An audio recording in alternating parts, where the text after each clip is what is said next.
Bonjour à toutes et tous et bienvenue sur la chaîne des Essentiels Photos, j'espère que vous allez bien, ça me fait plaisir de vous retrouver.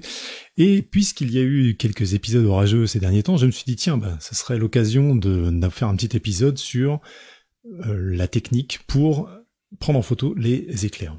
Voilà. Donc effectivement, certaines personnes des fois se demandent comment il est possible de le faire. Alors oui, c'est sûrement pas au moment où vous déclenchez que ça se fait. Ça, si c'était si simple, ça se saurait. Donc effectivement, le gros challenge de cette opération, de cet exercice, c'est d'arriver à photographier quelque chose qui est ultra rapide et aléatoire par définition. Donc c'est compliqué et pour ça, tout simplement, ça veut dire quoi? Ça veut dire que la première chose qu'il va falloir faire, c'est se diriger vers des temps de pause longs, tout simplement pour maximiser, en gros, essayer de mettre en place une sorte de piège photographique à éclair pour essayer de ouvrir le capteur, attendre que l'éclair se déclenche et refermer. Donc effectivement, on va plutôt essayer de favoriser des temps de pause longs. Ça veut dire immédiatement quoi? Ça veut dire que donc il va falloir travailler avec un trépied ou un support, quel qu'il soit, mais en gros il faut que votre appareil soit fixe pendant forcément ce déclenchement. À moins que vous vouliez faire des effets particuliers, ce qui est très bien aussi. Mais en tout cas, sinon trépied, voilà, faut pas que ça bouge. Également mise au point manuelle. Pourquoi? Tout simplement parce que faut éviter que l'autofocus pompe, fasse des effets où il essaie de faire la mise au point et il galère et du coup ça risque de vous faire rater votre image et ça c'est pas bien, soit prendre une image floue, soit alors même pas déclencher, ça dépend de comment est configuré votre appareil, donc ça c'est à éviter. Et accessoirement, moi je vous conseille d'être en mode manuel, comme ça vous réglez vos paramètres et après vous n'y touchez plus et vous avez pu soit à déclencher, soit vous servir d'un intervallomètre qui peut aussi faire le job, c'est-à-dire que vous le configurez, vous dites voilà, tu me fais des expositions de telle longueur tous les temps et pour un certain nombre d'expositions. Donc j'en profite, bien évidemment, faites gaffe, ayez une carte mémoire vide, en tout cas dans laquelle il y aura l'espace pour accueillir toutes ces images parce que vous allez avoir énormément de déchets, je vous préviens. Donc ça veut dire quoi concrètement en termes de paramètres? Ça veut dire que vous allez vous trouver en général entre 2 à 4, en moyenne 2, 4, peut-être 6 secondes par exposition, jusqu'à 10, 20, 30 ou plus secondes, selon tout simplement la luminosité ambiante et le cadre dans lequel vous êtes. Il est évident, je vous le ferai voir après dans quelques exemples, que si vous êtes au milieu de la campagne, ça va être plus facile d'avoir des temps de pause de 10 secondes et plus. Et ce qui vous, quelque part, donne encore plus de chances de capturer un éclair pendant ce temps-là, que lorsque vous allez être en ville, où forcément la luminosité ambiante fait que vous allez devoir réduire votre temps d'exposition pour pas, tout simplement pour pas cramer, pour pas surexposer votre image.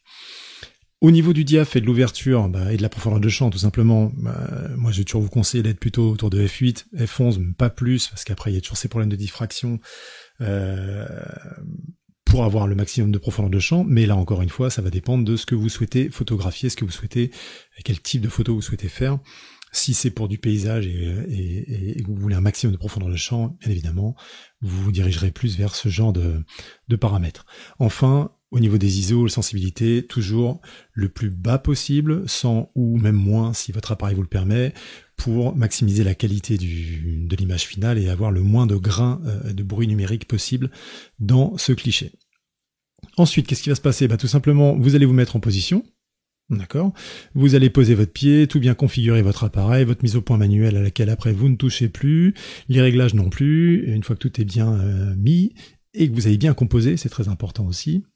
En tout cas, voilà, dans la mesure du possible. S'il pleut, forcément, la tentation va être grande de vouloir apporter un parapluie. Alors, comment dire? Déjà qu'un trépied au milieu d'un champ en période d'orage, c'est peut-être pas la meilleure idée. Je vous avoue que si vous voulez vous amuser à partir avec un parapluie tout seul comme ça au milieu d'un champ au moment d'activité électrique et orageuse, je vous le déconseille fortement. Essayez de faire gaffe. De toute façon, quand vous allez vous mettre en place, en général, essayez dans la mesure du possible de devancer, d'être soit devant ou soit derrière l'orage, plutôt qu'en plein dedans, même si effectivement en plein dedans, il peut y avoir pas mal de choses intéressantes aussi à faire. Pourquoi je vous dis ça? Tout simplement parce que d'une part, vous aurez une plus grande vision, un plus grand champ de vision. Et là encore, justement, ça me permet d'aborder aussi le côté focal. Si vous êtes en grand angle, forcément, comme vous allez couvrir un champ plus large, vous aurez plus de chances d'avoir les éclairs qui tombent dans ce champ-là. Parce que parfois aussi, c'est sûr que selon où on se positionne, si les éclairs tapent de l'autre côté, bon, voilà, c'est un peu dommage, ou si c'est pile hors cadre, bah, malheureusement, vous l'aurez pas. Mais vous pouvez aussi zoomer parfois si c'est un petit peu plus loin ou si vous voulez vraiment avoir un détail et que vous voyez quand même que l'activité électrique est assez concentrée, vous pouvez, ce que je vous ferai voir après dans quelques images, zoomer un peu plus pour vraiment essayer de maximiser le cadre par rapport à ce que vous souhaitez photographier.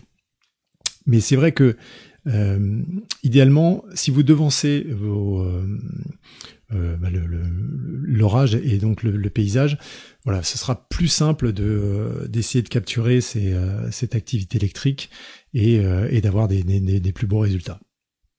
Alors, je vais passer directement aux images. On va regarder un petit peu ce que ça peut donner concrètement. Donc, juste pour info, ce que vous voyez à l'écran, ce sont des RAW. D'accord, parce que je sais pertinemment que il est facile de faire des faux éclairs et de truquer les images. Ici, toutes celles que vous verrez sont uniquement, vous voyez, des points nefs. Voilà, il n'y a pas d'export, il n'y a pas de gruge. Je vous ferai même voir les originaux par rapport, enfin sur une par exemple, pour vous faire voir le développement entre la photo originale et ce qui a été fait au final. Vous verrez que c'est pas non plus énorme comme développement et comme technique. Donc, tout simplement, qu'est-ce qui va se passer? Donc, en gros, vous allez déclencher, donc soit manuellement, soit avec un intervallomètre. Encore une fois, comme je vous disais, vous allez dire, là, par exemple, là, ces poses-là, donc on était en ville, c'est exactement le cas dont je vous parlais précédemment. Voilà, donc là, on était des temps de pause qui sont entre 2 et 4 secondes. Donc effectivement, on déclenche régulièrement. Qu'il y ait une activité ou qu'il n'y en ait pas, hein. On déclenche, comme ça, c'est vraiment j'appuie, j'attends que ça finisse, j'appuie, j'attends que ça finisse, j'appuie, j'attends que ça finisse. Donc c'est pour ça que si vous avez l'option d'un intervallomètre, voilà, vous n'êtes pas obligé de rester derrière votre appareil à appuyer comme un âne, d'autant plus que l'appui, si vous n'avez pas de retardateur ou autre, va créer des vibrations. Donc ce serait mieux d'avoir un intervallomètre si vous le pouvez. Sinon, vous allez shooter, donc parfois il va rien avoir, parfois comme je vous disais ça va tomber à côté, parfois ça va rentrer un peu plus dans le cadre, parfois ça va être un peu décadré. Ça malheureusement c'est le côté aléatoire de la chose. Il va falloir en faire beaucoup, et vous allez avoir beaucoup de déchets pour peut-être sauver 4, 5, 6 images au bout sur, je sais pas, peut-être 100, 150, 300 images. Ça va dépendre de la chance que vous avez, ça dépend aussi de l'activité électrique, bien évidemment, de l'orage. Plus il est actif, plus vous aurez de chances d'avoir des choses qui claquent et un bon nombre de ces choses-là. Alors après, encore une fois, voilà, exemple typique entre une vue un peu plus lointaine et le fait de zoomer. Alors parfois vous allez avoir effectivement des choses assez exceptionnelles, comme là c'était le cas. Donc on était sur les Apennins, c'était une fin de journée de randonnée dans les montagnes italiennes, et donc il y avait cet orage qui se préparait au loin, et on est resté avec la guide un petit moment.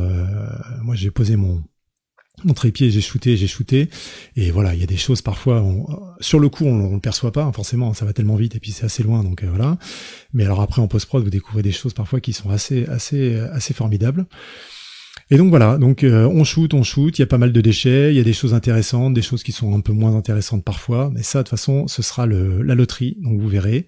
Et après, ce qui peut être intéressant, comme vous le voyez ici, si je reviens un petit peu en arrière, c'est forcément, si vous faites un intervallomètre, en gros vous avez toutes les clés pour faire un timelapse après si vous voulez d'orage. Non, je reviens en arrière un petit peu là. Voilà, donc ça vous pouvez aussi après à la limite rééditer vos photos et les organiser en timelapse, ça marche très bien, c'est assez joli aussi. Et parfois, parfois vous aurez la chance d'avoir les éclairs qui tombent au bon endroit par rapport à votre cadre, et des choses assez graphiques, assez belles. Donc là, encore une fois, ce sera au petit bonheur la chance. Plus vous en ferez et plus vous aurez. Alors tiens, ça c'est intéressant. tentative de cadrage vertical. Ça c'est chaud, hein. Je vous avoue que quand vous êtes bien installé, que vous avez un cadre à peu près qui fonctionne et tout, tenter le vertical, c'est plus qu'à double. Je sais pas combien de tranchants. même si ça n'a pas trop de sens, mais bon bref, puisque forcément c'est aléatoire, vous saurez jamais la forme exacte de l'orage. Là en l'occurrence, en plus j'avais rien de vertical dans ce cadre-là. Bon, pas tellement de sens de faire ce cadrage-là. Si par contre ce que vous photographiez, je sais pas si vous êtes autour de la Tour Eiffel, ce genre de choses, là oui, peut-être que si vous voulez vraiment accentuer que la Tour Eiffel, vous pouvez cadrer en vertical. Bon, sinon c'est sûr qu'en général quand vous êtes posé sur pied, vous allez avoir plutôt tendance à rester voilà, et à shooter et voir un petit peu ce qui se passe et prier pour arriver à piéger quelques-uns de ces éclairs. Mais après, il va y avoir des choses assez incroyables. Hein. Je me rappelle notamment, vous allez voir sur la dernière par exemple, bon bah là vous voyez le décadrage, bon, non. Bon, pourquoi pas. Moi, je le trouve intéressant à la limite. Ça serait peut-être même plus intéressant que s'il avait été au centre. Mais bon, ça, c'est du goût de chacun aussi. Là, ce qui est assez fascinant, c'est la forme du nuage. La forme du nuage, elle est assez presque presque religieuse, on va dire. Mais voilà. Donc, et encore. Donc, tiens, puisque je le disais, exemple typique. Je sors cette image. Donc, on est bien sur un RAW. On est sur du RAW, hein, c'est du nef. Donc voilà, là vous voyez, je vais vous faire voir le développement original. Donc en gros, il y avait une petite réduction de bruit qui se voit pas beaucoup, parce qu'il n'y en avait pas beaucoup non plus, même si c'était shooté au D300 à l'époque. Donc il y a eu juste des réglages de base ici, que je peux vous montrer là, voilà. Et je peux vous faire voir le avant. Donc ça c'est vraiment l'image originale, et le après.